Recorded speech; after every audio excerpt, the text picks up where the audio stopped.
Welcome to Sweet Dreams Storytelling, where we unwind, relax, and drift into dreamland. I'm your host, Mike, and I'm so glad you're joining me tonight. Let's get cozy and settle in. Story for this evening is our adaptation of a beautiful novel by Alexandre Dumas and Auguste Maquet. The Three Musketeers, Chapter 1, A Boy with a Dream. Long ago, in the warm and windy region of Gascony, where the fields were wide and the horses ran free, there lived a boy named D'Artagnan. He wasn't a prince or a knight or even the son of a rich man. No, D'Artagnan was the son of a proud old soldier and a kind-hearted mother who packed his satchel with love and bread when he set out on his journey. D'Artagnan wasn't very tall, and his clothes were worn from use, but his eyes sparkled with something rare, courage. He had dreams bigger than the hills of Gascony. He dreamed of joining the king's Musketeers, the bravest soldiers in all of France, known for their loyalty, their swordsmanship, and their motto, all for one, and one for all. His father had once been a soldier too. On the day D'Artagnan turned 17, his father handed him an old but well-polished sword, once used in battles long before D'Artagnan was born. "This sword has defended what is right and protected those in need," his father said. "Now it's your turn." With a tight hug from his mother and a letter of recommendation tucked into his coat, addressed to the famous Captain de Treville, who led the king's Musketeers, D'Artagnan climbed up on his horse, more of a shaggy pony than a noble steed, and set off for Paris. The journey was long and bumpy. Rain soaked his boots. Bandits lurked in the shadows of forests, but D'Artagnan never turned back. Whenever he felt afraid, he touched the hilt of his sword and remembered his father's words. As he rode, he imagined what life would be like as a musketeer. He would duel evil spies, ride beside kings, guard the queen. He'd make friends with brave men who would fight by his side, and together they'd have adventures no one could ever forget. After many days and nights, he finally saw the rooftops of Paris rising in the distance like a dream come true. He had arrived. But dreams and cities don't always greet you kindly. The streets of Paris were crowded with horses, carts, and people shouting in all directions. While asking for directions, D'Artagnan was mocked for his accent and his country clothes. Some boys even laughed at his horse. Still, he rode proudly through the city, holding his head high until trouble found him. At an inn where he planned to rest, he got into an argument with a man in a fine red cloak. The man knocked D'Artagnan down with a single blow. Worse still, when D'Artagnan picked himself up, he realized his letter to Captain de Treville had been stolen. The dream, so close, suddenly felt far away again. But D'Artagnan was not one to give up. "I'll still become a musketeer," he said under his breath, "even if I have to fight my way into the palace." And so, with nothing but his sword and his courage, he marched off into Paris to find the captain of the Musketeers and claim his place among heroes. What he didn't know was that his real adventure, one of friendship, danger, and daring, was only just beginning. Chapter 2, Trouble in Paris. Paris, the great and bustling city, was unlike anything D'Artagnan had ever seen. The streets were lined with tall, crooked buildings leaning toward each other like old friends whispering secrets. Horses clattered over cobblestones. Market women shouted out the price of apples and bread, and noblemen in feathered hats rode by with guards at their side. There were sword duels in alleyways, and music in the courtyards. It was noisy, crowded, and D'Artagnan loved it. But he had no time to stop and stare. His precious letter, the one that would help him join the king's Musketeers, was gone, taken by the man in the red cloak who had insulted his horse and knocked him to the ground. D'Artagnan didn't know his name, but he would never forget that face, pale and sneering, with a tiny scar above his lip.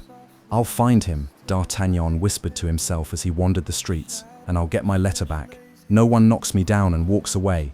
By asking questions and following hints, he learned where to find Captain de Treville, head of the Musketeers, and once a great soldier like D'Artagnan's father. The captain's house was guarded and grand, filled with men in blue coats, swords at their sides, laughter in their voices. These were the Musketeers of the Guard, brave and bold. D'Artagnan pushed open the door and stood tall, even though he was trembling just a little. Captain de Treville sat at a table with maps and papers. He was strong, grey-haired, and sharp-eyed. When D'Artagnan introduced himself and explained that his letter had been stolen, the captain frowned but listened closely. "Your father was a good man," de Treville said at last. "You've got spirit, I'll give you that. But spirit isn't everything. You'll need skill and honor and friends." Just then, loud voices rang out from the courtyard below. D'Artagnan glanced out the window and saw three musketeers in a heated argument with some of the cardinal's guards. De Treville sighed. That will be Athos, Porthos, and Aramis, he said. They find trouble wherever they go. As if drawn by fate, D'Artagnan stepped outside and accidentally bumped into a tall, grim man with a bandaged shoulder. "Watch where you're going," the man growled. It was Athos, calm, serious, and proud. D'Artagnan, flustered, apologized, but Athos had already taken offense. "If you have a problem with me, young man," he said, "then let's settle it. A duel at noon." Before D'Artagnan could explain, a second man in a bright cloak walked by and laughed at them. This was Porthos, strong, loud, and always bragging.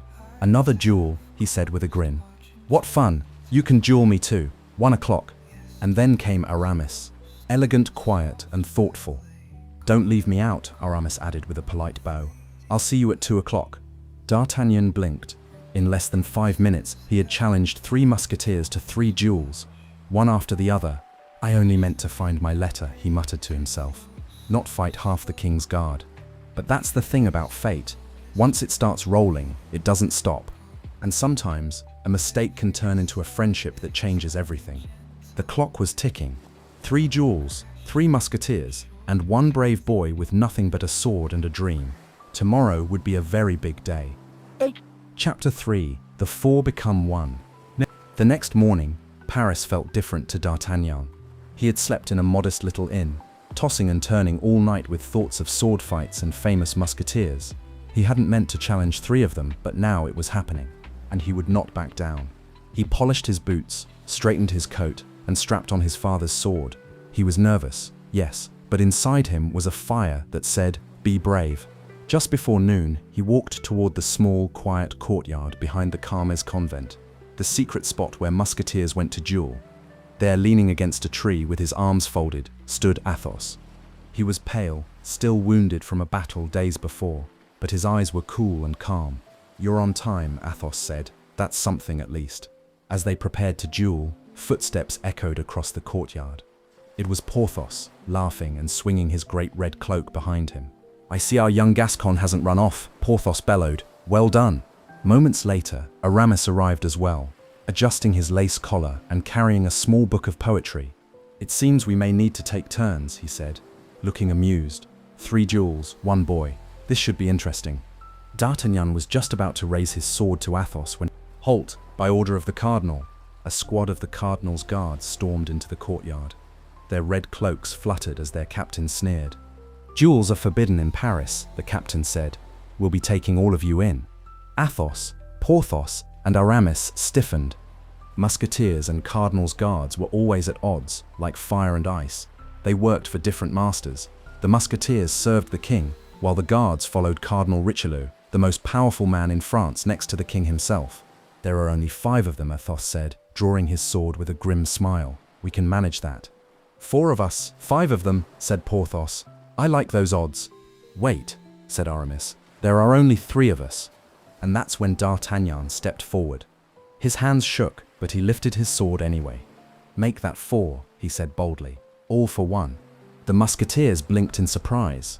Then they grinned, and "1 for all," they said together. The fight began. Swords clashed like lightning. The guards charged, but the musketeers moved as one. Athos was swift and precise. Porthos swung wide with thunderous strength. Aramis danced like a shadow, and D'Artagnan, to everyone's surprise, fought like a lion. He moved quickly, dodging attacks and striking back with a cleverness beyond his years.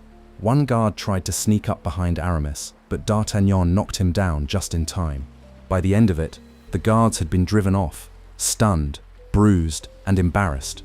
Breathing heavily, the 4 fighters stood in the middle of the courtyard, swords lowered, hearts still racing. "You're full of surprises, Gascon," Athos said, wiping his blade. "You fight like a musketeer," Porthos added, clapping him on the back. "And you saved my life," said Aramis, offering him a sincere smile. D'Artagnan didn't know what to say. His heart was pounding, but it wasn't fear, it was joy. He had made a mistake, 3 duels, but in doing so, he had gained 3 friends, real ones, the kind who would fight beside him no matter the odds. From that day forward, D'Artagnan walked the streets of Paris, not alone, but beside 3 of the most feared and famous swordsmen in all of France. They laughed together, trained together, and defended each other fiercely. And every time they drew their swords, They shouted the words that would one day become legendary. All for one, and one for all. Chapter 4. A Secret Mission. Now that D'Artagnan had become close friends with Athos, Porthos, and Aramis, his life in Paris was more exciting than ever. He trained by day, sharing fencing tips and stories with the Musketeers, and listened to their tales of daring missions and narrow escapes by night. Though he wasn't officially a musketeer yet, he was treated like one, and he wore the title in his heart. But trouble, as always, was never far behind. One rainy evening, D'Artagnan was called quietly to a small side door of the Louvre Palace, where a soft voice whispered his name. It was Constance Bonacieux, the kind and clever woman who worked as a lady-in-waiting to Queen Anne. She was gentle and graceful, with kind eyes that sparkled with bravery. "D'Artagnan," she whispered urgently, "the Queen needs your help. There is no time to lose." He followed her through narrow stone corridors until they reached a hidden room where Queen Anne herself stood by a window, her face pale and worried. "Monsieur D'Artagnan," the Queen said softly, "you are a friend of the Musketeers. Yes, then you must be brave, and above all, you must be swift." D'Artagnan bowed, feeling a rush of awe. "Your Majesty, I am yours to command." The Queen hesitated, then explained. She had once received a beautiful gift from the Duke of Buckingham, a nobleman from England who had once loved her dearly, a set of diamond studs. Though she no longer spoke to him, the gift remained a secret between them. But now, Cardinal Richelieu had found out, and he was plotting to trap the Queen. "The Cardinal has told the King that I gave the diamonds away," she said. "Now the King is hosting a grand ball, and he has asked me to wear them." D'Artagnan gasped. "But if the Queen doesn't wear them," Constance added, "the King will believe the Cardinal's lies. Her honor, her future, may be ruined." There was only one way to save her. Someone had to travel all the way to England, cross the dangerous seas, and retrieve the diamonds from the Duke of Buckingham without being caught. "I'll do it," said D'Artagnan at once. "I'll ride tonight." Queen Anne's eyes filled with gratitude. "You are a true friend of France," she said, placing a small sealed letter in his hand. But D'Artagnan would not ride alone. As soon as he left the palace, he went straight to the tavern where Athos, Porthos, and Aramis were playing cards. "My friends," he said, "the Queen needs us. There's a secret mission, and I must reach England before the Cardinal's spies stop me." They looked at each other, and in perfect unison, they stood up and reached for their swords. "Lead the way," said Athos. "Let them try to stop us," said Porthos. "All for one," said Aramis. "And one for all," they all finished together. The four friends prepared their horses and packed only what they could carry. They would have to split up to confuse their enemies, riding separate paths and facing dangers alone, but with one goal. By dawn, the roads of France echoed with the sound of hooves. D'Artagnan galloped north, heart pounding with fear and fire. Behind him shadows moved, spies of the Cardinal, and somewhere out there, the most dangerous of all, a mysterious woman known only as Milady, who had eyes everywhere. But D'Artagnan rode on, for honor, for the Queen, and for the words that burned in his heart.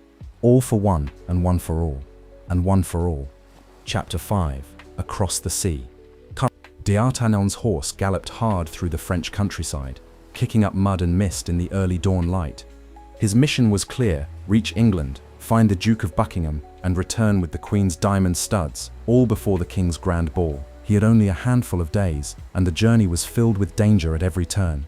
Worse still, the Cardinal's spies were already hunting him. But D'Artagnan was not alone, not in spirit. His friends, Athos, Porthos, and Aramis, had each taken different roads to confuse their enemies. They had promised to try and meet him in Calais, the port city from where he would sail across the sea. Trouble on the road. Not far outside Paris, D'Artagnan ran into his first challenge. At a lonely roadside inn, a rough-looking man offered to shoe his horse. But when D'Artagnan turned his back, he heard a clatter and turned to see his horse limping and the man running away with his money. "A fine welcome from the Cardinal's spies," he muttered. Now penniless and with a half-lame horse, he pressed onward. He slept in haystacks, ate crusts of bread, and kept his sword close. His body was tired, but his heart was full of determination. Reunion in Calais. After 2 long days and nights, he finally reached Calais, where the sea stretched like silver under the morning sky. And there, at the harbor, stood a figure in a long cloak, arms crossed, face stern. It was Athos. "I knew you'd make it," Athos said simply, handing him a small pouch of coins. "For the ship, you'll need a fast one." Just as they turned to speak to the ship's captain, Another figure hurried down the dock, this one booming with laughter. "Am I too late for the farewell?" shouted Porthos, dragging a bruised arm but wearing a wide grin. "I had a bit of trouble with a broken bridge and 4 sword fights." And moments later, Aramis appeared as well, slightly limping but holding a book under one arm and his sword at his hip. "We've all had our adventures," he said, "but the important thing is that you must go, D'Artagnan. Alone. The sea is faster than spies, and the queen is waiting." D'Artagnan hugged each of his friends, his heart tight with gratitude. "Thank you," he whispered. "I won't fail." "And we'll be waiting," said Athos, with swords ready. "All for one," began Porthos. "And one for all." They finished together. Across the English Channel, the ship set sail with the tide. The wind was cold, the waves high, and gulls screeched overhead. D'Artagnan stood at the rail, watching France fade into the distance. Somewhere ahead lay London, and the Duke of Buckingham, the only man who could help him save the Queen. But he was not alone on the sea. Hidden in the shadows of a neighboring ship, Milady watched with eyes like polished ice. She had followed him, faster than the wind, and her orders were clear. Stop D'Artagnan, at any cost.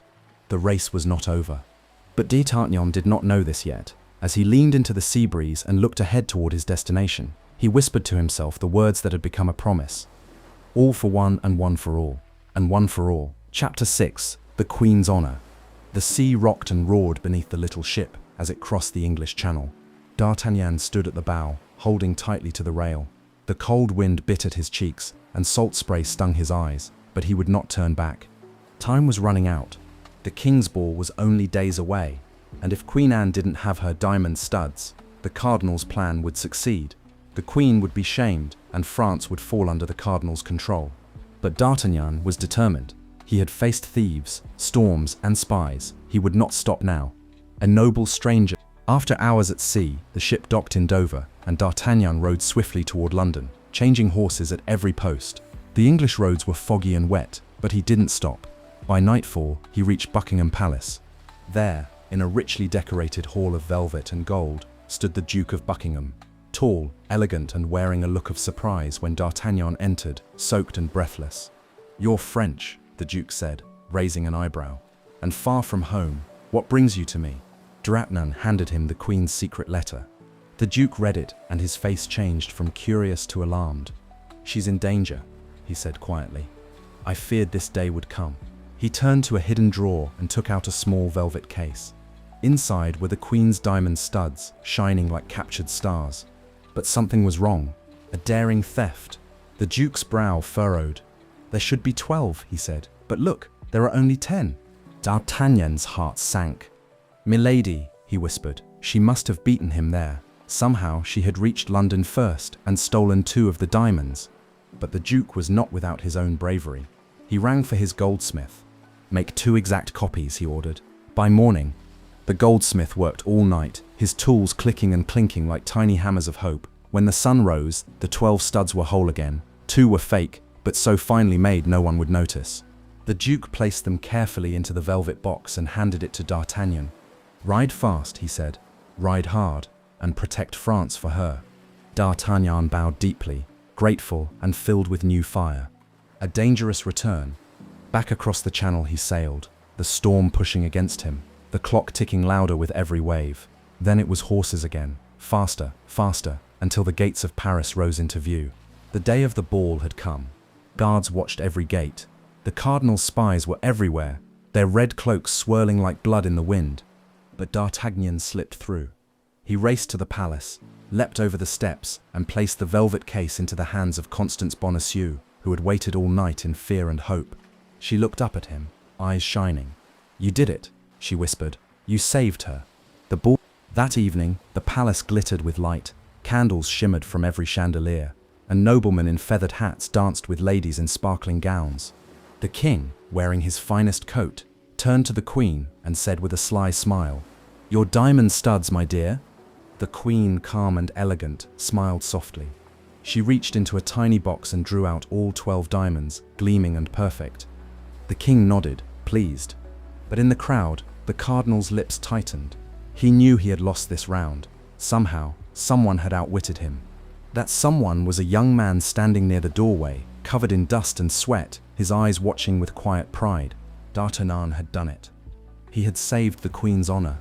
He had carried hope across a sea. And though he wasn't a musketeer yet, in that moment he was something even greater. A hero. Chapter 7. A mysterious woman. The palace ball was over, but Paris had not grown quieter.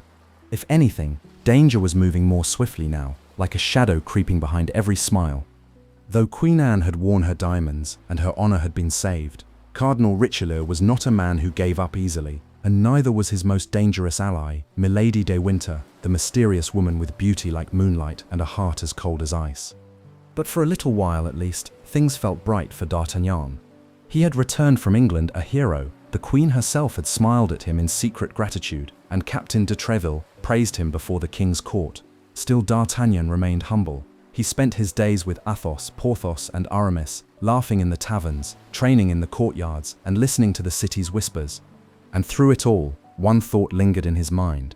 Constance Bonacieux, the brave, gentle woman who had first brought him to the Queen. She had waited in the shadows while he rode through storms and fought spies. She had believed in him when he was no more than a country boy with a sword and a dream.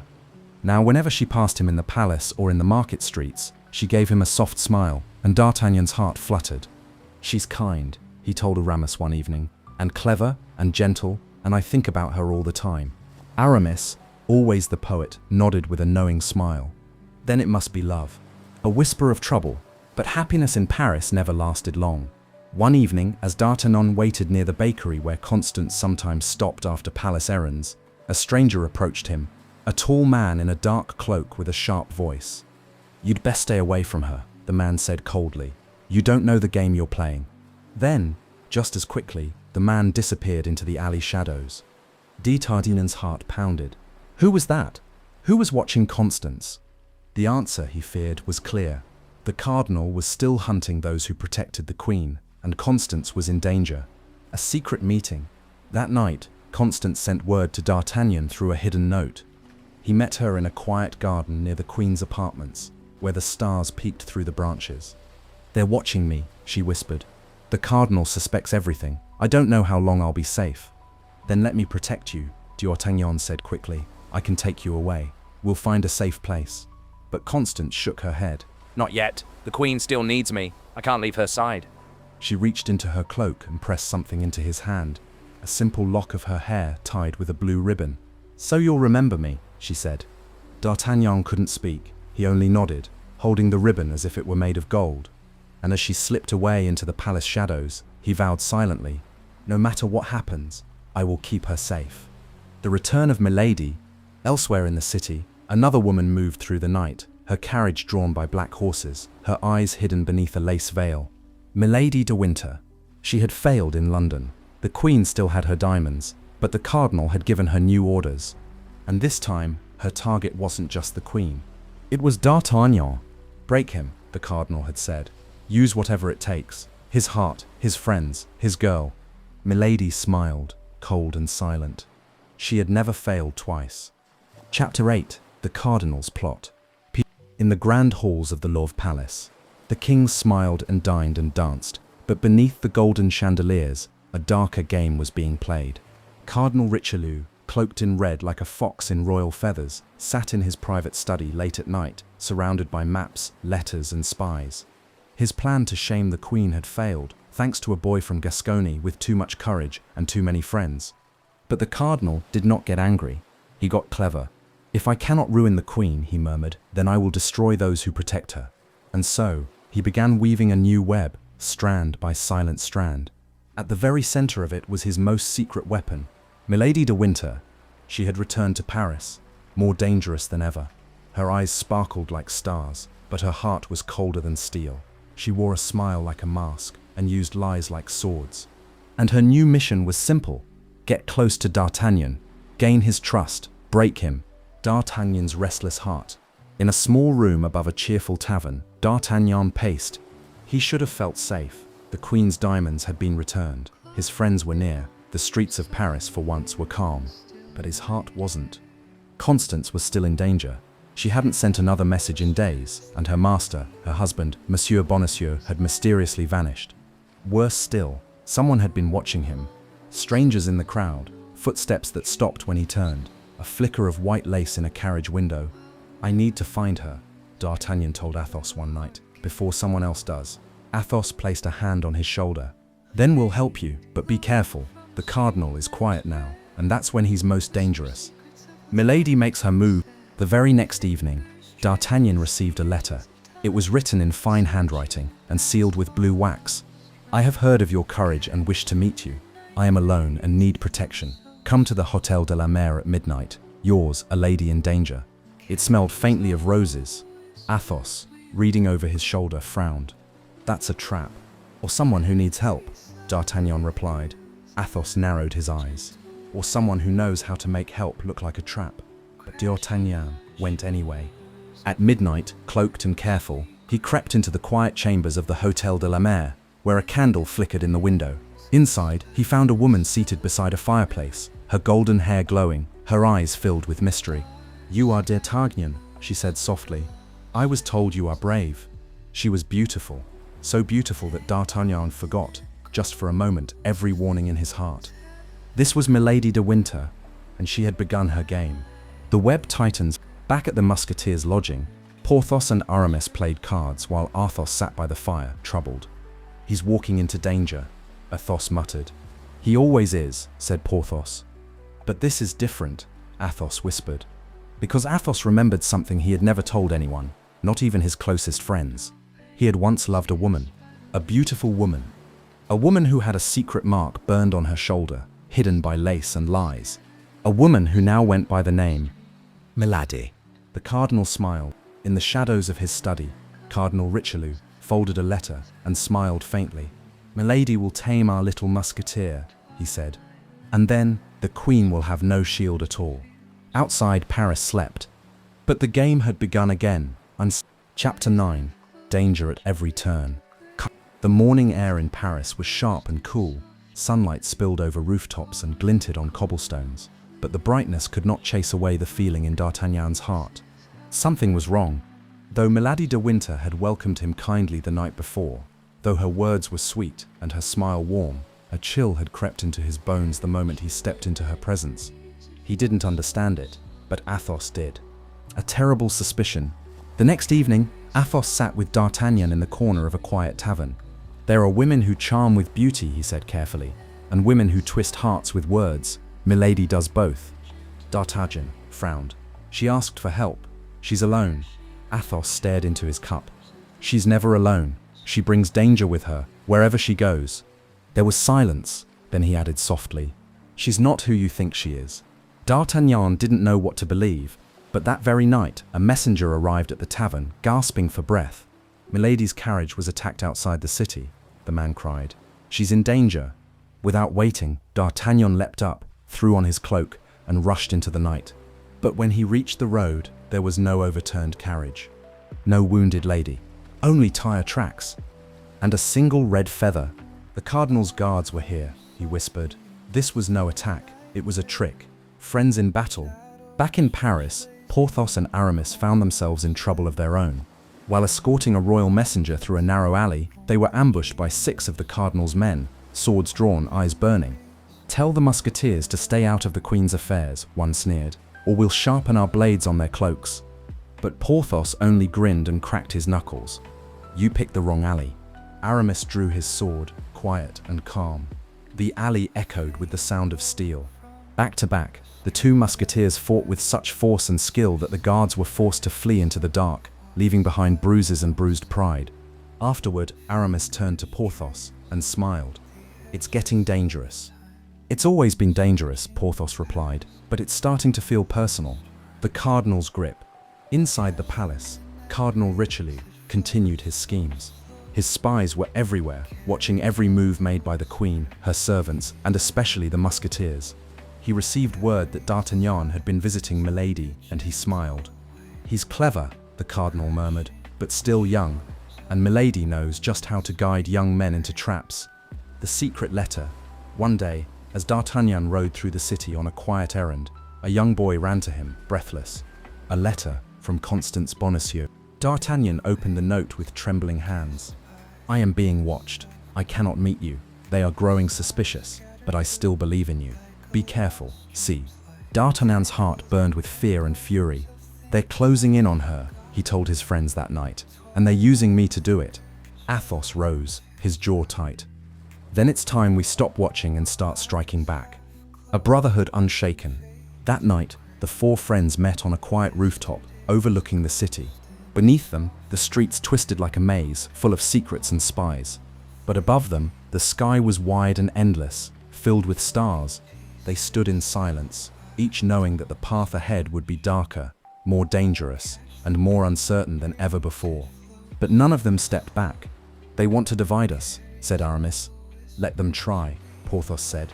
"As long as we're together," said D'Artagnan. Athos looked out across the rooftops.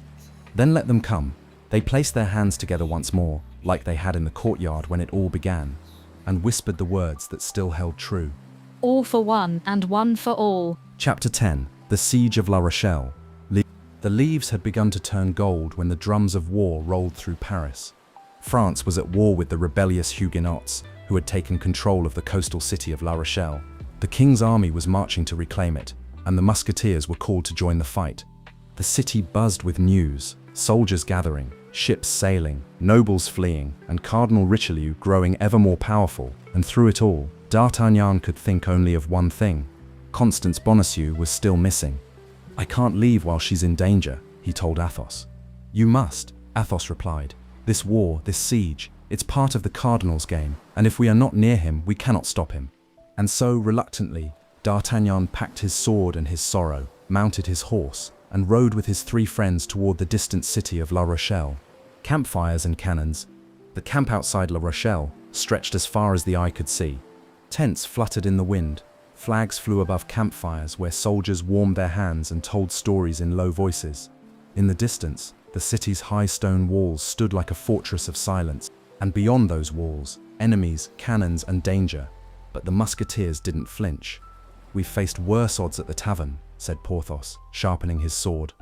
"And those fights had better food," Aramis added, examining the soldiers' stew with distaste. Athos remained quiet, as always, studying maps and cardinal orders with a watchful eye. D'Artagnan, meanwhile, found himself growing in the eyes of the soldiers. Though still young, he carried himself like a leader. His bravery in Paris, his mission to England, his loyalty to the Queen, they were no longer secrets, they were legend. Letters from the chateaus. One misty morning, a messenger approached their tent with a folded paper. A letter, no name, delivered by a woman in a veil. D'Artagnan snatched it quickly and opened it with shaking hands. "I am still alive, still hidden. He watches me closely. I pray for you each night. See. Constance," he whispered. She was alive. But Athos, reading over his shoulder, scowled. "Or Milady is trying to bait you again." "How can you be sure?" D'Artagnan asked. Athos's eyes were hard. "Because I know her better than anyone." He said no more, but the fire in his eyes said enough. Milady was not finished yet. A friend in need. That evening, while patrolling the far side of the camp, D'Artagnan found a wounded boy near the edge of the forest. He was pale and trembling, barely old enough to hold a sword. "Help," the boy gasped. "They left me behind." Without thinking, D'Artagnan lifted the boy onto his back and carried him to safety. He gave him food, water, and a warm blanket by the fire. "Why did you help me?" the boy asked, confused. "You don't even know me." "Because you needed help," D'Artagnan replied. "That's reason enough." The boy's eyes filled with tears. That night, a story began to spread through the camp, not of a hero in battle, but of a kind musketeer with a lion's heart. A message in the firelight. As the four friends sat by the fire, watching the stars blink into the dark sky, Aramis spoke softly. "The cardinal grows stronger each day. The queen is still surrounded, and Milady, she moves like smoke." Athos nodded. "This war is not just on the battlefield. It's being fought in whispers, in shadows, in secrets." D'Artagnan looked down at the blue ribbon still tied around his wrist. "Then we must become shadows too," he said. "For the queen," said Aramis. "For France," said Porthos. "For her," D'Artagnan whispered, and Athos, quiet as ever, raised his cup. "For all of us, all for one, and one for all," they echoed. Far from Paris, far from the glittering halls of the court, the four friends sat beneath the stars, brothers by choice, not by blood, ready to fight not just in war, but for truth, love, and honor. And they knew in their hearts that the real battle was yet to come. Chapter 11. Secrets Revealed. The days at La Rochelle dragged on like a long shadow. The wind off the sea grew colder, the soldiers warier, and the sound of cannon fire became part of the rhythm of every day. But in the campfires at night, D'Artagnan, Athos, Porthos, and Aramis still found laughter and loyalty, sharing bread, stories, and whispered plans. Until one night, everything changed. The broken seal. Athos had been quiet for days, more withdrawn than usual. One evening, as the fire crackled and the stars flickered overhead, D'Artagnan saw him holding a small locket, turning it over and over in his hands. "What is it?" D'Artagnan asked gently. Athos looked up, his face grim. "A memory I hoped I'd buried." Then slowly, painfully, Athos began to tell a story. "A lady from the past. Years ago, before I became a musketeer," Athos said, "I was a nobleman. I lived in the country, far from Paris, and I was in love." His voice softened. "She was beautiful, graceful, clever, and I believed her good. We married in spring," he continued, "and for a short time I was the happiest man in France. But one day he noticed something. A mark, a small branded symbol on her shoulder. It was the mark of a criminal. He had married a woman with a past darker than he could have imagined. When he confronted her, she smiled and tried to poison him. I left her for dead," Athos said quietly, "but I was wrong. She lived." The firelight danced in his eyes. "Her name was Milady de Winter." D'Artagnan froze. "Milady? The same Milady?" Athos nodded slowly. "She is clever, cold, and more dangerous than 100 soldiers. You must stay away from her." A chilling discovery. But it was too late. Earlier that day, D'Artagnan had received another letter from Milady, written in soft perfume and tempting words. He had felt unsure, torn between doubt and desire. Now he felt only fear. "She must have tricked me," he whispered. "Used me. That's what she does," Athos said. "She uses hearts like stepping stones." The next morning, D'Artagnan snuck into the camp's small chapel and searched the letters Milady had sent. Carefully, he peeled apart the seal on one and found a second, hidden message written in a different hand. It was a note from the cardinal. "You will do what must be done. The girl must disappear. You know the price of failure." D'Artagnan's hands shook. The cardinal had ordered Milady to eliminate someone. But who? He raced to Athos, clutching the note. "We were right," he gasped. "She's working for him, and she's going to hurt someone." Athos stared at the letter. "Not someone," he said darkly. "Constance. A new mission." There was no time to waste. "She's somewhere near," D'Artagnan said. "She must be keeping Constance hidden." "Then we'll find her," said Porthos, gripping his sword. "And we'll stop her," added Aramis.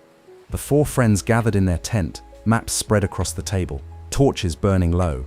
"She's not just a spy," Athos said. "She's a viper. Every moment she lives, someone good is in danger." Their next mission had begun, not on a battlefield, but in the shadows of a dangerous plot. They weren't just soldiers now. They were hunters, and Milady was their prey. Chapter 12. A Friend in Need. The fire had gone out in the Musketeers' tent, but no one slept. D'Artagnan sat at the edge of his bedroll, clutching the cardinal's secret letter. Its words burned like ice in his mind. The girl must disappear. Constance Bonacieux, his friend, his light, his reason to be brave, was in danger. And the one hunting her was Milady de Winter, a woman with a smile like velvet and a heart like a dagger. A clue in the dust. At dawn, Athos, Porthos, Aramis, and D'Artagnan rode from the army camp, disguised as simple travelers. Their horses moved swiftly over the damp forest paths as they searched for any sign of Milady's hiding place. Days passed. They questioned innkeepers. They searched convents and carriage routes. Every whisper, every odd silence, every frightened look was a clue. Finally, in a quiet village chapel, a young priest nervously spoke. "A woman arrived 2 weeks ago," he said. "We don't know her name, but she pays well, demands privacy, keeps a young lady locked in the upper rooms of the convent." D'Artagnan's eyes widened. Constance. The convent on the hill. The Musketeers reached the small stone convent by sunset. Its windows were shuttered. The wind blew through the trees like a warning. They watched from a distance as a cloaked figure, tall, graceful, unmistakable, entered through the back door. "Milady." "She's here," Athos whispered, his hand clenched around his sword. "We end this now." But D'Artagnan shook his head. "Not with swords, not yet." He had another plan. That night, While Milady dined with the nuns, charming them with false smiles, D'Artagnan slipped into the garden wall and climbed up the ivy-covered stones toward the second floor. There, in a tiny room lit by candlelight, he found her. Constance, her eyes filled with tears when she saw him. "You came," she breathed. "I hoped, but I didn't know if you were safe." "I'm here," he said softly, pressing her hand to his heart. "And I'll get you out of here, I swear it." The poisoned cup. But downstairs, danger was already brewing. Milady, sensing something was wrong, had slipped away from the dinner table and into her private room. From a hidden pouch, she drew a tiny vial filled with a clear, deadly liquid. "If she cannot be moved," she murmured, "she can be silenced." She crept up the stairway, quiet as snowfall. But she wasn't quiet enough. Athos, waiting near the garden gate, saw the flicker of her shadow. He signaled the others. "Now," he hissed. The escape. Just as Milady reached the door to Constance's room, the wooden stairs behind her creaked. She turned and saw Athos. For the first time, her calm slipped. "You," she spat. "You tried to poison me once," he said. "You won't touch another soul." At that moment, Porthos and Aramis burst through the lower door, swords drawn. D'Artagnan lifted Constance into his arms and carried her down the back staircase. The Musketeers covered their escape, facing off with Milady in a blur of movement. But Milady, quick as lightning, dove from a low window, mounted a hidden horse, and vanished into the night like smoke.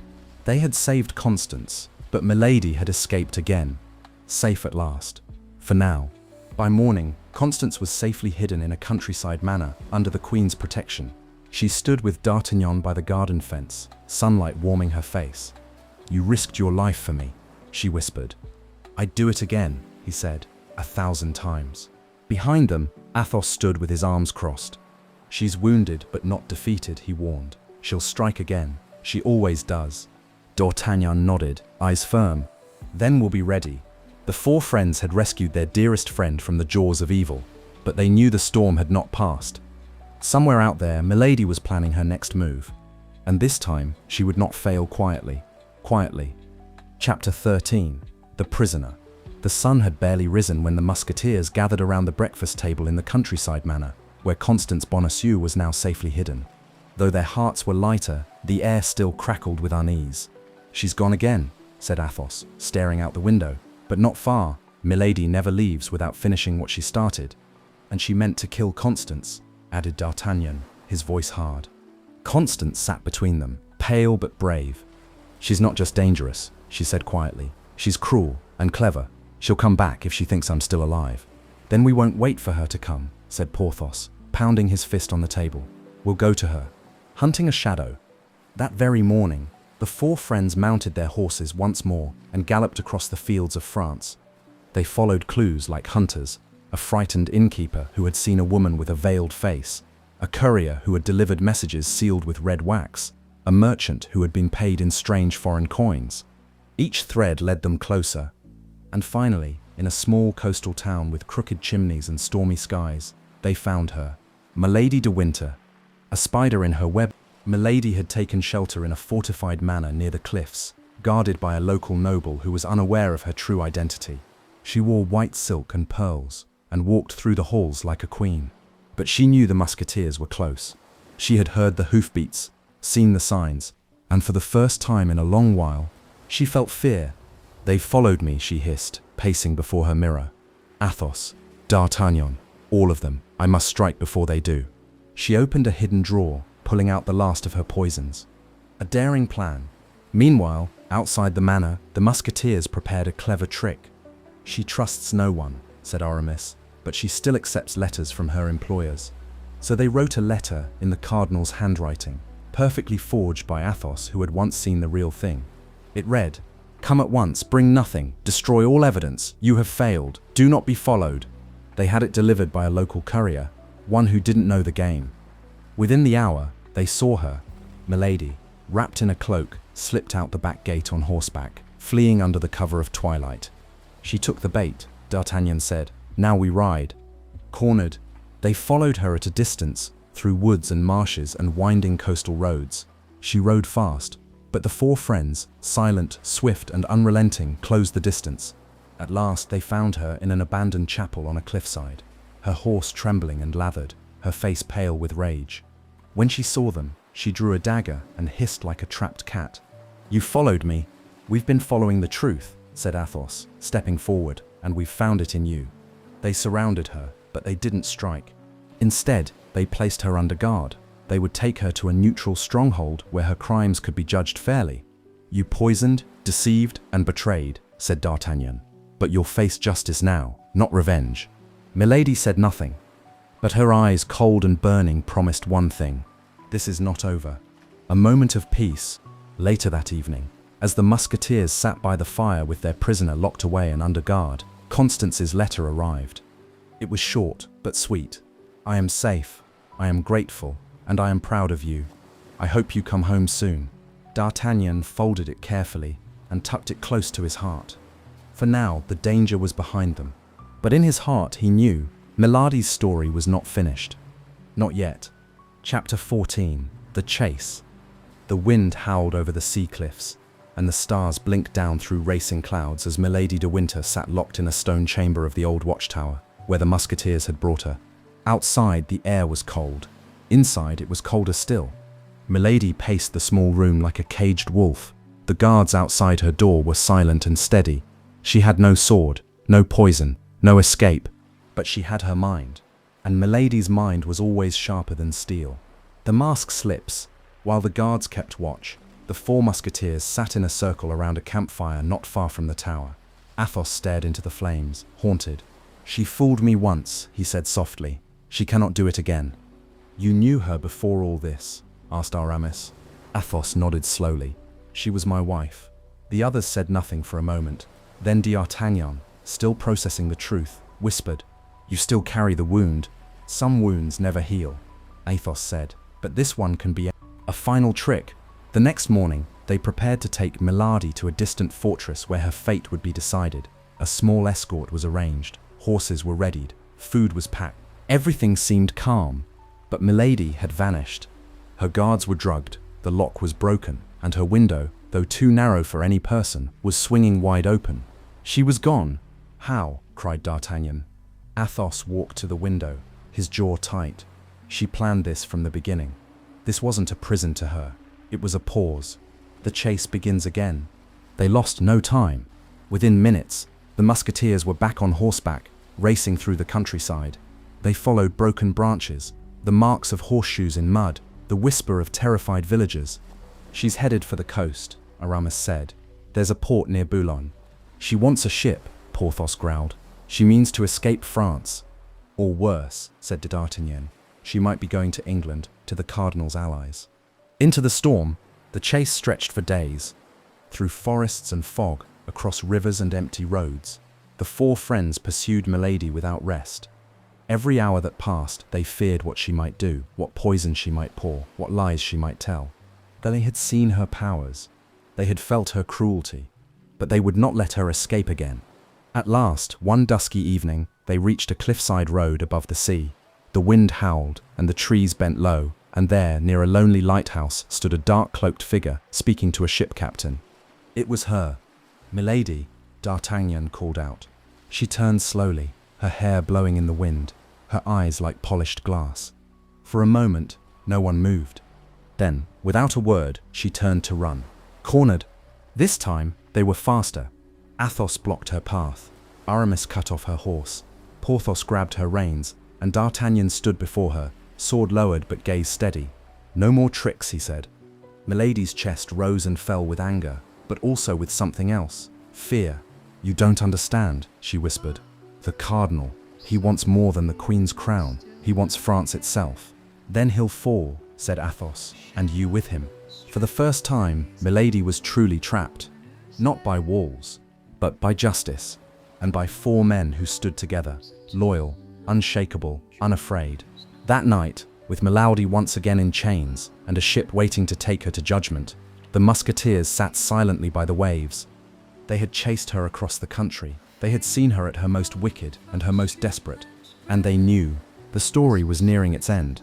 Chapter 15. The Final Trick, or Final Trick. The waves crashed below the cliffs, and the sky above was heavy with clouds, as though even the weather knew that something important was about to happen. In the cold stone hall of a coastal fortress, Milady de Winter sat in a high-backed chair, her hands bound with silk cords, her cloak torn by the wind. Around her stood Athos, Porthos, Aramis, and D'Artagnan, not with swords raised but with their eyes steady and solemn. For the first time, she was not in control. The last stand. A nobleman, one who had lost a brother to one of Milady's poisons, had agreed to hold her in his private fortress while she awaited a fair trial. Outside, guards stood in shifts. Inside, the 4 musketeers watched her closely. And still, Milady smiled. "You think you've won," she said to D'Artagnan. "You poor boy, you don't even know what game you're playing. You've lied, poisoned, tried to kill Constance," he said. "The game is over." Her gaze shifted to Athos. "And you," she whispered, her voice turning almost tender. "You once loved me." "I did," Athos replied. "But I was wrong, and I will not make that mistake again." A dangerous letter. While the fortress slept that night, Milady made one final move. Hidden inside her boot was a tiny silver ring, a symbol known only to those close to Cardinal Richelieu. She passed it to a servant, whispering, "Take this to the cardinal. Tell him I'm captured. He will send help." The servant slipped out into the dark. But Milady had not counted on Aramis, who had been watching from the shadows. By sunrise, the musketeers had the ring and the letter. "She's still trying to twist the cardinal's hand," said Aramis. "If he sends men, we'll face them," said Porthos. "If he sends no one," said Athos, "then she'll know the truth." A letter of judgment. Later that morning, a second letter arrived. It was from Cardinal Richelieu himself. "Milady de Winter is no longer under my protection. Let justice be done, as the law allows." Athos folded the letter carefully and tucked it away. She thought she could outwit everyone, but even the cardinal knows she's too dangerous. Milady's eyes, once bright with schemes, now darkened with something else: defeat. She had played every trick, worn every mask, whispered every lie, and now at last they had all failed. A choice of mercy, that the musketeers, true to their honor, did not seek vengeance. "We're not executioners," D'Artagnan said. "We are musketeers," said Athos, "and our duty is to protect France, even from the shadows behind the throne." So they did what was right. They left Milady in the hands of the fortress noble, with guards to watch her, and a letter from the cardinal himself granting full authority. There would be no more escapes, no more poisoned cups, no more whispers in the dark. A quiet farewell.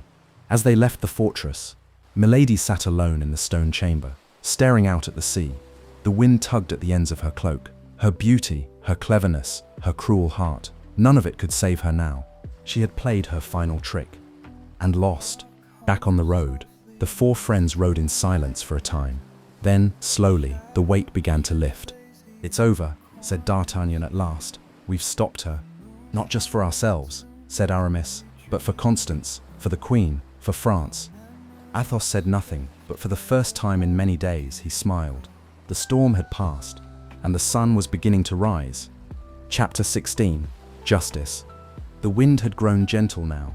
The sky above was soft with morning clouds, and for the first time in many weeks, peace had settled over the road. Milady de Winter was gone, no longer a threat to the Queen, to Constance, or to the 4 friends who had followed her trail through danger and darkness. And though no victory came without scars, the musketeers had finally done what they had set out to do. They had protected France. A safe return. Constance Bonacieux waited on the steps of a quiet country house. When she saw the riders approaching, she ran into the garden, skirts flying, and threw her arms around D'Artagnan before he could even dismount. "You're safe," she whispered, holding back tears. "You're safe," he replied. "That's what matters." The others smiled quietly, Porthos brushing his mustache, Aramis looking skyward, and Athos silent but deeply content. It felt like spring had returned, even though autumn was in the air. A letter from the Queen. Later that evening, as the friends rested and shared a warm meal, a royal messenger arrived on horseback with a sealed letter. The parchment bore the delicate golden crest of Queen Anne. "To my faithful protectors," it read, "I owe you my safety, my name and my peace. France may never know what you have done for it, but I will never forget. Come home soon. You are needed still." D'Artagnan folded the letter with a soft smile. "She remembers us," he said, "even after all of this." "She always will," said Aramis. Old wounds and new strength. The days that followed were quieter. Constance healed in the sunlit gardens, and D'Artagnan stayed by her side, reading her stories, practicing sword drills on the lawn, and learning for the first time what it meant to feel peaceful. But each of the Musketeers carried their own thoughts. Porthos dreamed of laughter and fine coats and more cheerful adventures. Aramis wrote poetry in the shade, still torn between faith and friendship. And Athos, who had once loved and been betrayed, stood long hours on the balcony at night, letting the wind carry away the shadows of the past. "It is over," he whispered one evening. "She cannot hurt anyone anymore." And in his heart, a wound that had once bled with pain now began to heal. A promise renewed. One night, as the four friends stood under a sky full of stars, D'Artagnan looked at each of them in turn. "You've been more than comrades to me," he said. "You've been brothers." "Then let's make it a promise," said Porthos. "To always stand together," said Aramis. They placed their hands one over the other, just as they had done in the very beginning. "All for one," D'Artagnan began, "and one for all," they finished. And though war still loomed in the distance, and Paris still buzzed with politics and plots, for this one night, under the stars and beside the ones they trusted most, everything felt right. Everything felt whole. And Chapter 17. Honored by the King. The air in Paris buzzed with excitement. Trumpets rang from palace balconies and banners fluttered in the wind. After months of battles, secrets and danger, the king had called for a day of celebration to honor the soldiers and musketeers who had served France with bravery and loyalty. And at the heart of it all rode four men in worn blue coats and feathered hats, returning from the wild roads of the kingdom. Athos, Porthos, Aramis, and D'Artagnan. They were greeted with cheers, pats on the back, and astonished gasps. News of their deeds had traveled faster than they had. Tales of daring duels, secret missions, and the defeat of a mysterious villainess whispered through the streets like legend. But the four friends stayed humble. "We did our duty," said Aramis. "We protected our friends," said Athos. "And we looked good doing it," added Porthos with a grin. The court of honor. Inside the grand palace, gold sparkled on the walls and light glowed from 1,000 candles. The king stood in his finest robes, his crown gleaming, and beside him, in a quiet gown of silver and blue, stood Queen Anne. Her eyes found the musketeers immediately. They bowed deeply, their hands on their sword hilts. The queen gave them a secret, grateful smile. The king, unaware of all the shadows they had swept away, welcomed them with royal pride. "France owes you thanks," he said, "and I owe you honor." He stepped forward to face D'Artagnan. "You came to Paris a boy," he said, "but you have served me as a man." He turned to Captain de Treville, who stood proudly at the side. "Captain," the king declared, "I believe your company has room for one more." Captain de Treville smiled. "Always, your majesty, especially for a man like this." With that, the king drew a golden sword and tapped D'Artagnan's shoulder gently. "By the power of the crown, I name you a musketeer of the king." The room erupted in cheers. D'Artagnan could hardly breathe, his heart pounded, not from battle, but from joy. He turned to his friends, and they clapped him on the back, laughing and grinning. "You've earned it," said Athos. "At last," shouted Porthos. "Now you'll need to polish your boots more often," teased Aramis. A moment with Constance. Later that evening, after the noise had faded and the halls had grown quiet, D'Artagnan slipped away to the palace gardens. There, beneath the soft glow of lanterns and moonlight, stood Constance Bonacieux. She smiled as he approached. "So," she said, "you're a musketeer now." "I am," he replied, "though I've felt like one ever since I met you." She blushed and took his hand. "Then I am proud of you, and lucky to know you." They walked through the garden paths, hand in hand, surrounded by flowers and peace. And for once, D'Artagnan wasn't chasing enemies or fleeing danger. He was just a young man, in love, under the stars. The musketeers ride again. The next morning, Parisians awoke to the sound of hooves on cobblestone. 4 riders rode side by side, cloaks fluttering, swords at their sides. Athos, Porthos, Aramis, and now D'Artagnan. They had titles, honors, and the praise of kings, but they needed only one thing: each other. As they passed through the gates and back into the wide world, they laughed and called out their familiar promise: all for one, and one for all. Chapter 18. All for one, and one for all. The road stretched wide and golden under the morning sun. Trees swayed gently in the breeze. Birds sang from the hedges. It was the kind of day that promised anything was possible. 4 riders moved together, shoulder to shoulder, cloaks fluttering behind them like banners of honor. Athos, wise and quiet. Porthos, bold and full of laughter. Aramis, thoughtful and true. And D'Artagnan, once a young dreamer from Gascony, now a musketeer of the king. A world of peace. For the first time in a long time, France was calm. The queen was safe. The cardinal, though still powerful, had been outwitted, and the shadows that had threatened to darken the kingdom had been driven away by courage, friendship, and cleverness. There were still patrols to ride, letters to deliver, and the occasional duel. Porthos insisted on staying sharp, after all, but the worst was behind them. And ahead, the open road. What comes after? As they rode, the four friends talked about the days ahead. "I may return to the country for a while," Athos said, "somewhere quiet, with a vineyard." "I plan to stay in Paris," said Porthos. "Too many fine coats and fine parties to enjoy." "I'm not sure," Aramis said, smiling. "There is a quiet chapel I've been thinking of visiting, but then again, I do like our fencing matches." "And me," said D'Artagnan, smiling at them all. "I'll go wherever the adventure leads, as long as I'm not going alone." They looked at each other and laughed, because that was the truth. They would never go alone. A promise that last. At a crossroads beneath a tall oak tree, the four musketeers dismounted and sat in the shade, sharing the last of their bread and wine. There were no enemies to fight, no traps to escape, just friends. "We started with duels," said D'Artagnan, remembering the day he had first arrived in Paris. "And ended with medals," said Aramis. "Not bad for a few swordsmen and one stubborn boy from Gascony," Porthos added. Athos raised his cup. "To the Queen, to France, and to us." They all lifted their cups. "All for one," said D'Artagnan. "And one for all," the others echoed. The story lives on. As the sun dipped low in the sky, casting long golden shadows across the land, the musketeers rode once more, side by side, hearts light, swords steady.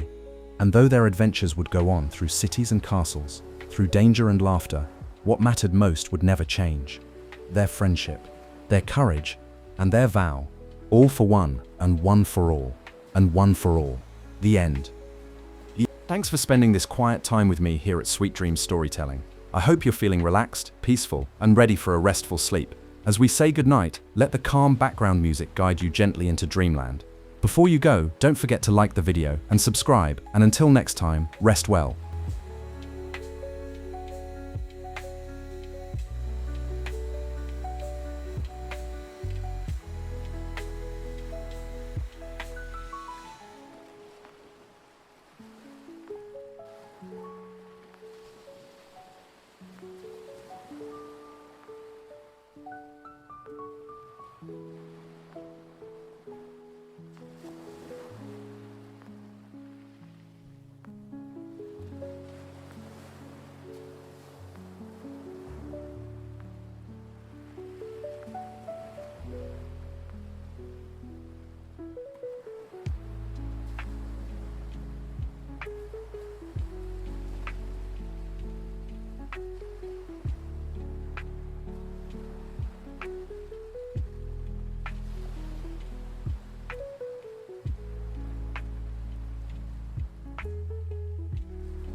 searching the past for a lost rhyme. Catch the midnight breeze, it flows so slow.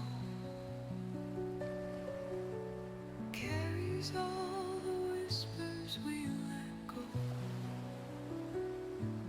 Every sigh feels like a gentle wave, crashing on shores of the moments we crave. Window panes kissed by the mist of night. Stars scattered loose like a lost dream's light. Tangled in echoes of things half forgotten. Twilight lingers where the heart feels rotten.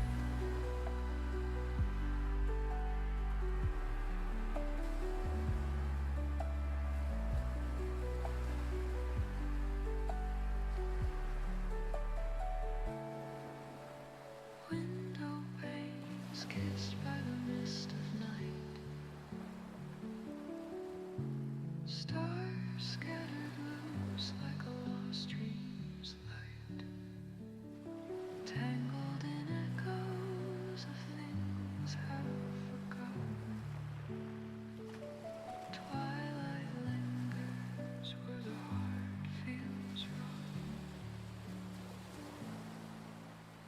Eyes half closed, watching fade to gray.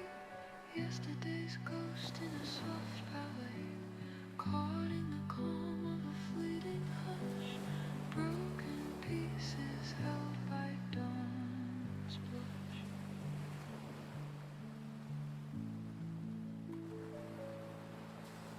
Catch the midnight breeze, it flows so slow. Carries all the whispers we let go. Every sigh feels like a gentle wave, crashing on shores of the moments we crave.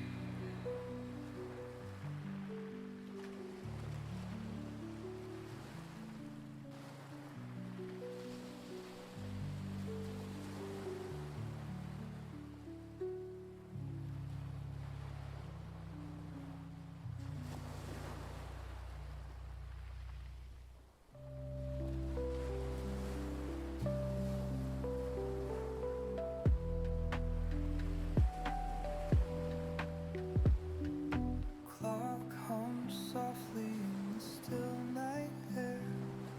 Shadows stretch lazy in the corners there.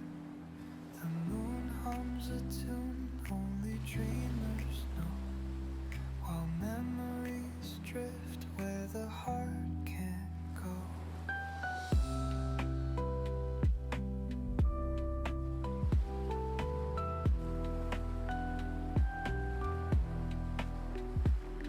A faint glow from a street lamp's breath whispers secrets of what's left unsaid. Fingers trace the edges of time, searching the past for a lost rhyme. Catch the midnight breeze, it flows so slow. Carries all the whispers we let go. Every sigh feels like a gentle wave, crashing on shores of the moments we crave.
whisper secrets of what's left unsaid.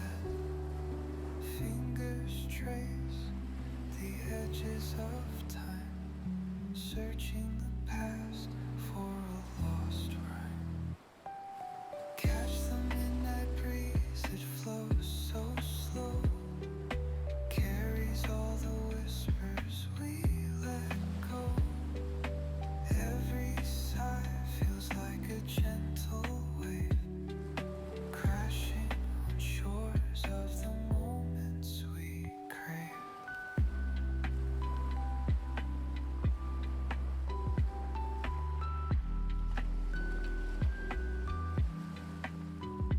Window panes kissed by the mist of night, stars scattered loose like a lost dream's light, tangled in echoes of things half forgotten. Twilight lingers where the heart feels rotten. Eyes half closed, watching fade to gray. Yesterday's ghost in a soft ballet, caught in the calm of a fleeting hush. Broken pieces held by dawn's blush. Catch the midnight breeze, it flows so slow, carries all the whispers we let go. Every sigh feels like a gentle wave, crashing on shores of the moments we crave.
clock hums softly in the still night air. Shadows dressed lazy in the corners there. The moon hums a tune only dreamers know, while memories drift where the heart can't go. A faint glow from a street lamp's breath whispers secrets of what's left unsaid. Fingers trace the edges of time, searching the past for a lost rhyme. Catch the midnight breeze, it flows so slow, carries all the whispers we let go. Every sigh feels like a gentle wave, crashing on shores of the moments we crave. Window panes kissed by the mist of night, stars scattered loose like a lost dream's light, tangled in echoes of things half forgotten.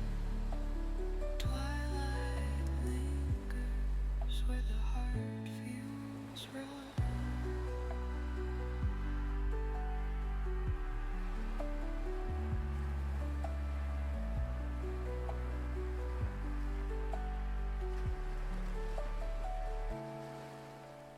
Window panes kissed by the mist of night,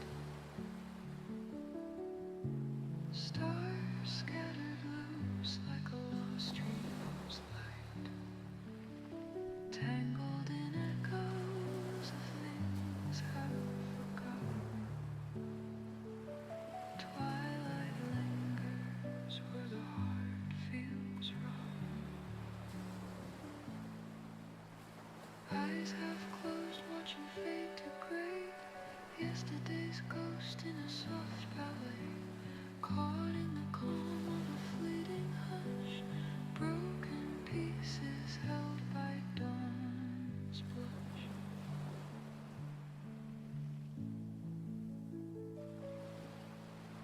Catch the midnight breeze, it flows so slow, carries all the whispers we let go. Every sigh feels like a gentle wave, crashing on shores of the moments we crave.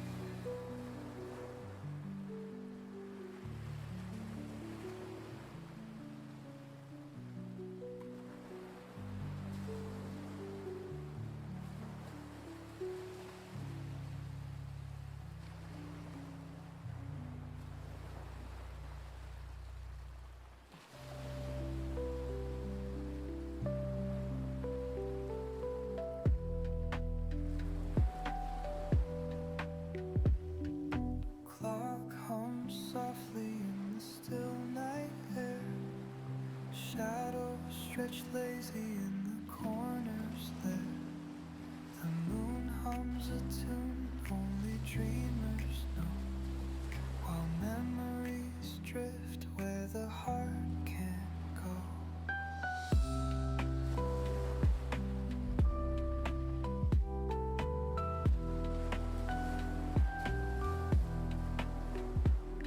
A faint glow from a street lamp's breath whispers secrets of what's left unsaid. Fingers trace the edges of time, searching the past for a lost rhyme. Catch the midnight breeze, it flows so slow, carries all the whispers we let go. Every sigh feels like a gentle wave, crashing on shores of the moments we crave.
clock hums softly in the still night air. Shadows dressed lazy in the corners there. The moon hums a tune only dreamers know, while memories drift where the heart can't go. A faint glow from a street lamp's breath whispers secrets of what's left unsaid. Fingers trace the edges of time, searching the past for a lost rhyme. Catch the midnight breeze, it flows so slow, carries all the whispers we let go. Every sigh feels like a gentle wave, crashing on shores of the moments we crave. Window panes kissed by the mist of night, stars scattered loose like a lost dream's light, tangled in echoes of things half forgotten. Twilight lingers where the heart feels rotten.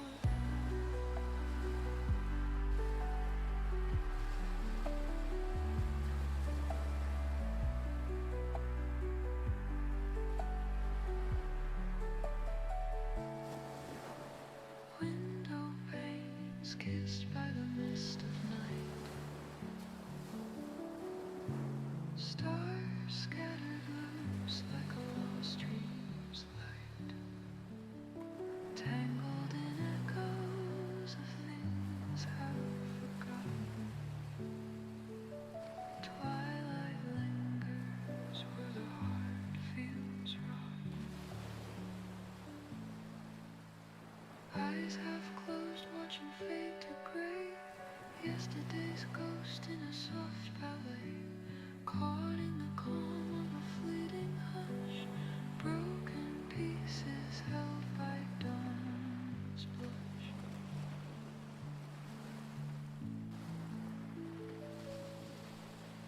Catch the midnight breeze, it flows so slow, carries all the whispers we let go.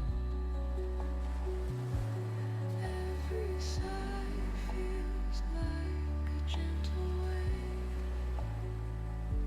crashing on shores of the moments we crave.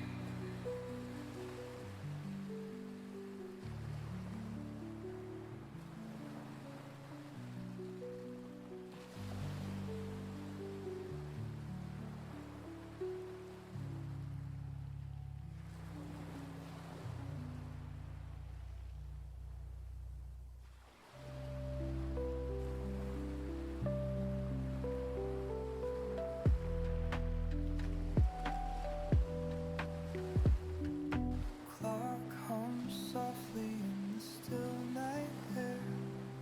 Shadows stretch lazy in the corners there. The moon hums a tune only dreamers know, while memories drift where the heart can't go.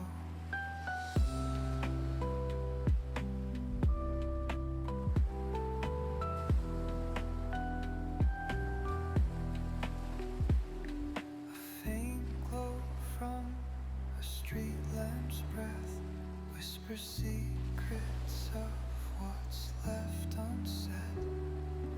Fingers trace the edges of time, searching the past for a lost rhyme. Catch the midnight breeze, it flows so slow, carries all the whispers we let go.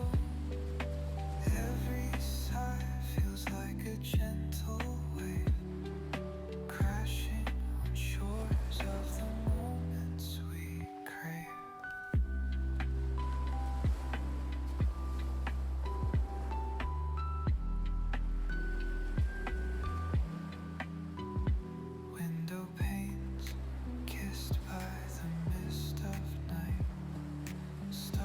scattered loose like a lost dream's light, tangled in echoes of things half forgotten.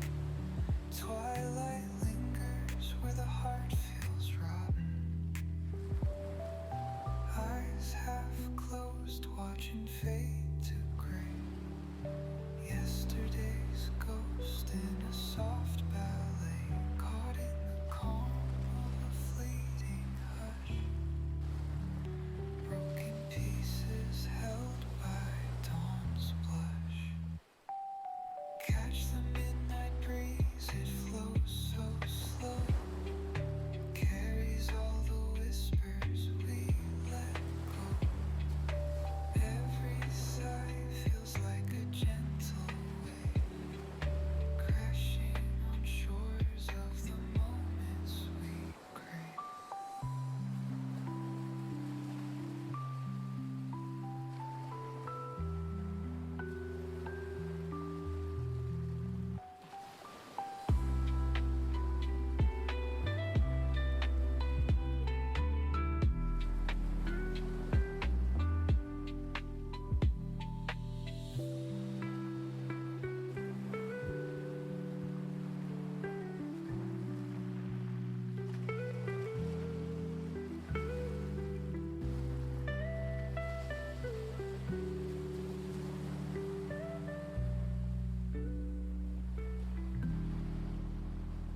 dreamers know, while memories drift where the heart can't go. A faint glow from a street lamp's breath whispers secrets of what's left unsaid. Fingers trace the edges of time, searching the past for a lost rhyme. Catch the midnight breeze, it flows so slow, carries all the whispers we let go. Every sigh feels like a gentle wave, crashing on shores of the moments we crave. Window panes kissed by the mist of night, stars scattered loose like a lost dream's light, tangled in echoes of things half forgotten. Twilight lingers where the heart feels rotten.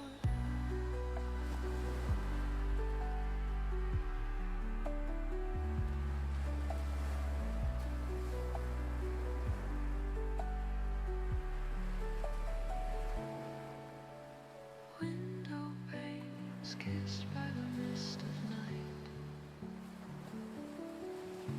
stars scattered loose like a lost dream's light, tangled in echoes of things half forgotten. Twilight lingers where the heart feels rotten. Eyes half closed, watching fade to gray. Yesterday's ghost in a soft ballet, caught in the calm of a fleeting hush. Broken pieces held by dawn's blush.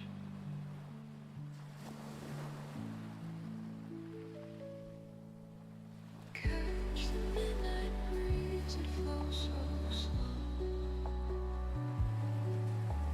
carries all the whispers we let go. Every sigh feels like a gentle wave, crashing on shores of the moments we crave.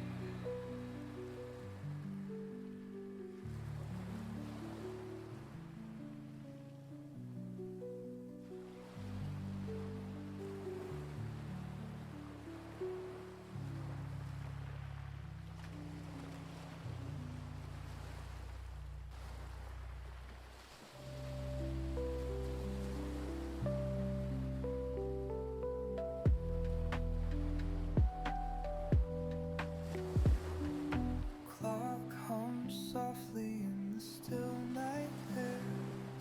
Shadows stretched lazy in the corners there. The moon hums a tune only dreamers know, while memories drift where the heart can't go.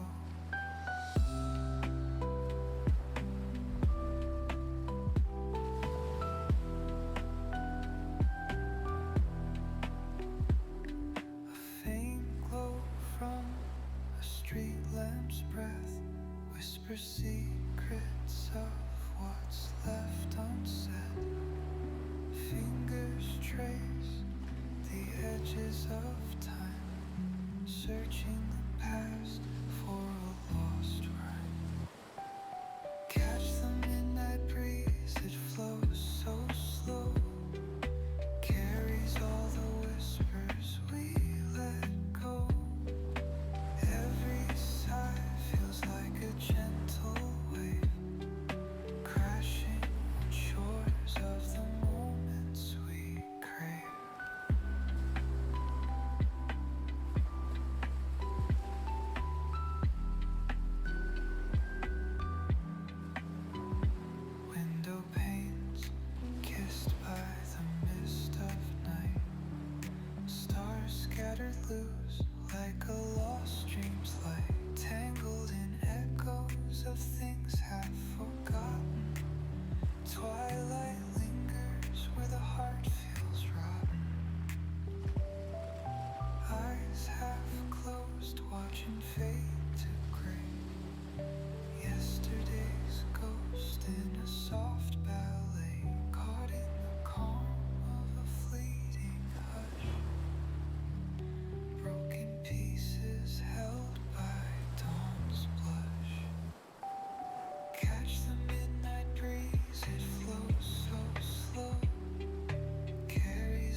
faint glow from a street lamp's breath, whisper secrets of what's left unsaid. Fingers trace the edges of time, searching the past for a lost rhyme. Catch the midnight breeze, it flows so slow, carries all the whispers we let go. Every sigh feels like a gentle wave, crashing on shores of the moments we crave.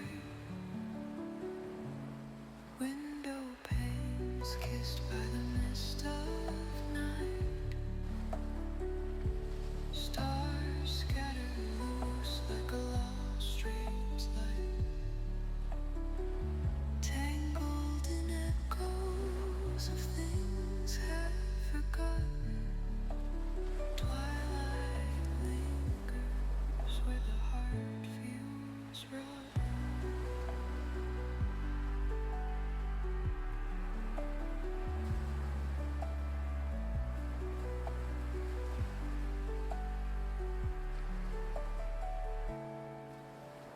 Window panes kissed by the mist of night,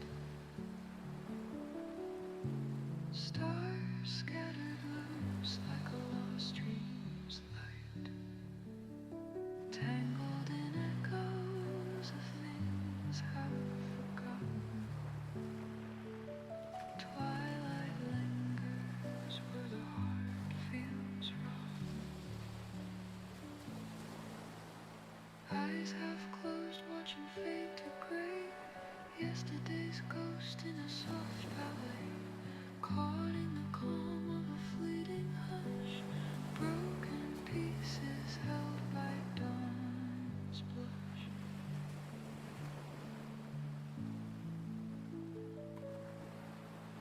Catch the midnight breeze, it flows so slow,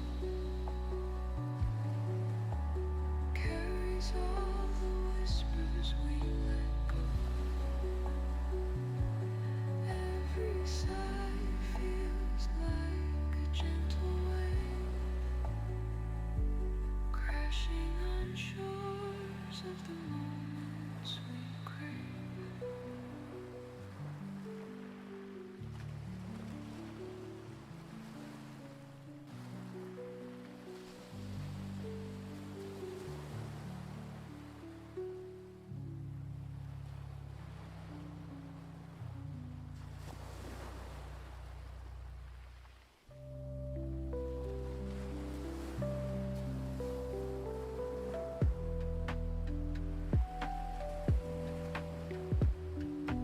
Clock hums softly in the still night air.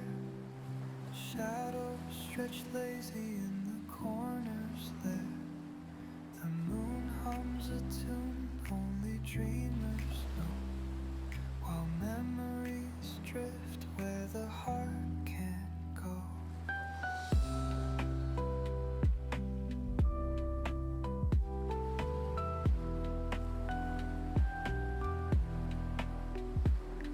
A faint glow from a street lamp's breath, whisper secrets of what's left unsaid. Fingers trace the edges of time, searching the past for a lost rhyme.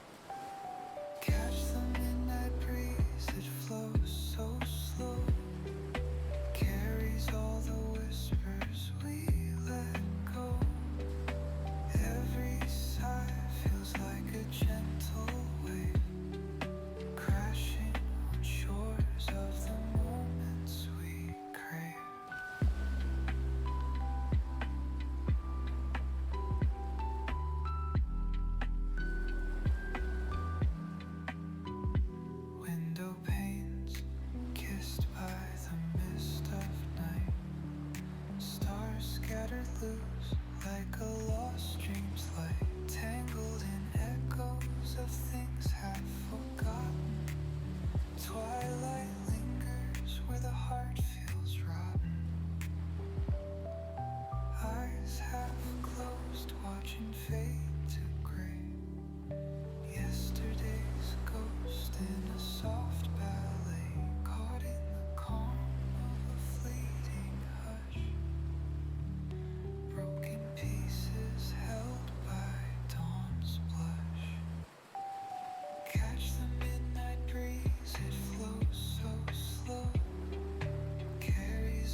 clock hums softly in the still night air.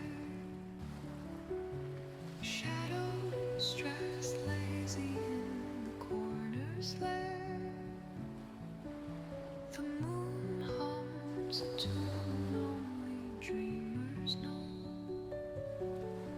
while memories drift where the heart can't go.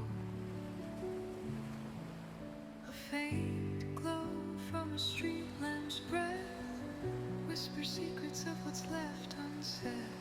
Fingers trace the edges of time, searching the past for a lost rhyme. Catch the midnight breeze, it flows so slow,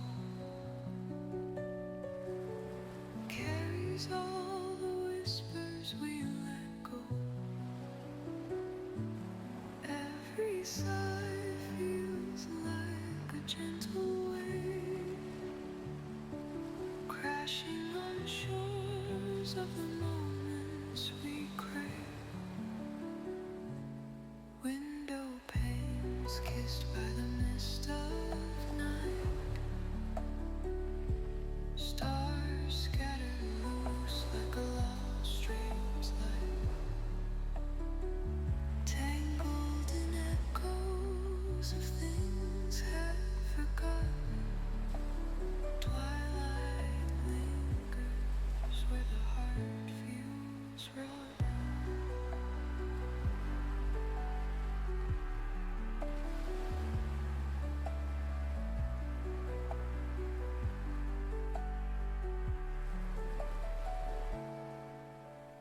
Window panes kissed by the mist of night, stars scattered loose like a lost dream's light, tangled in echoes of things half forgotten. Twilight lingers where the heart feels rotten. Eyes half closed, watching fade to gray.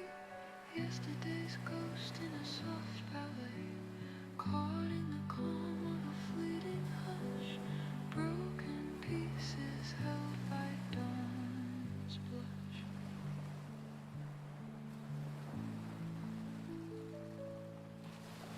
Catch the midnight breeze, it flows so slow, carries all the whispers we let go. Every sigh feels like a gentle wave, crashing on shores of the moments we crave.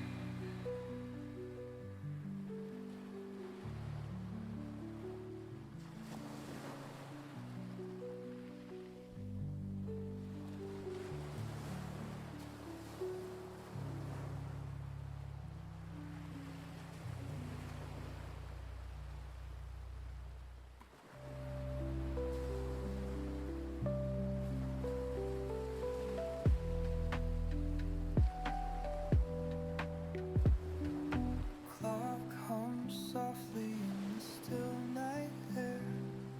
Shadows stretch lazy in the corners there. The moon hums a tune only dreamers know, while memories drift where the heart can't go.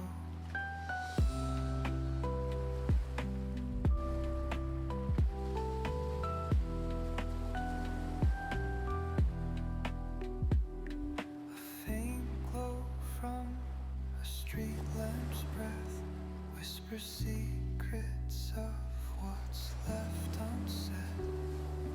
Fingers trace the edges of time, searching the past